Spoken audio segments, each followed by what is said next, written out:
يا سندي، انا صحيت النهارده بدري جدا عشان كنت عايزه اقولك على حاجه.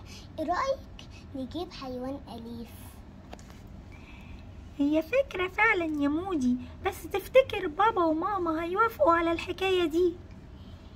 احنا هنحاول نقنعهم، بس هيقولوا لنا ان احنا لازم نهتم بيه. هنقدر نهتم بيه لوحدنا؟ مش احنا جبنا بطه وهي لسه عندنا؟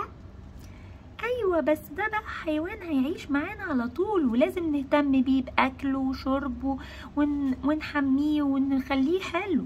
طب ما احنا عارفين ازاي بنرعى البطه، فاحنا هنعرف ازاي هنرعى الحيوانات التانية. طب ايه رأيك؟ تعالى نقول لبابا وماما ونحاول نقنعهم. تعالى نندهلهم دلوقتي. ماشي يا بابا وماما، مودي عنده اقتراح عايز يقوله لكم. اتفضل قول يا سيمودي، عايز ايه؟ بصوا، انا كنت عايز اجيب حيوان اليف. حيوان أليف عندنا هنا في البيت؟ دي صعبة قوي يا مودي. عادي، انا عايزه اجيبه. مش احنا عندنا بطه؟ ايوه، بس دي جده كان جايبها تجربة بس الحيوان الأليف ده لازم يعيش معانا على طول، فالموضوع هيبقى صعب. مش حاسس كده؟ ما هي البطه دي حيوان اليف. ايوه يا مودي، بس ده هيتطلب منكم ان انتوا ترعوها دايما وتقدروا تعملوا كل حاجه ليها، تاكلوها وتشربوها وتحموها وتعملوا كل حاجه. انتوا هتقدروا تعملوا كده؟ ايوه.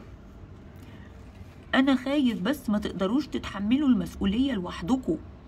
لا يا بابا، احنا هنحاول نتحمل مسؤوليتها لوحدنا. انا خايفه يا ولاد توسخ لي البيت وتبهدل لي الدنيا. ما تخافيش يا ماما، احنا هنعمل لها بيت صغير تعيش فيه. ربنا يستر. انا هوافقكم ونجرب.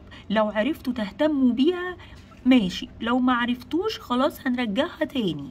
اتفقنا؟ اتفقنا. اوكي يا ماما.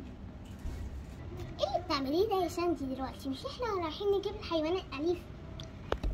معلش يا مودي، لقيت الاستيكر ده عجبني قلت احطه في اوضتي. خلاص هخلص بسرعة وننزل دلوقتي. الله، شايف يا بابا؟ دي المرجحة اللي أنا بحبها في الجنينة دي. ممكن أتمرجح شوية؟ لا يا سندي، ما ينفعش، احنا متأخرين يا حبيبتي، مش احنا عايزين نلحق المحل. طيب بس توعدني يا بابا إن احنا نيجي بعد كده نتمرجح فيها. حاضر يا حبيبتي، هبقى أجيبكم بعد كده.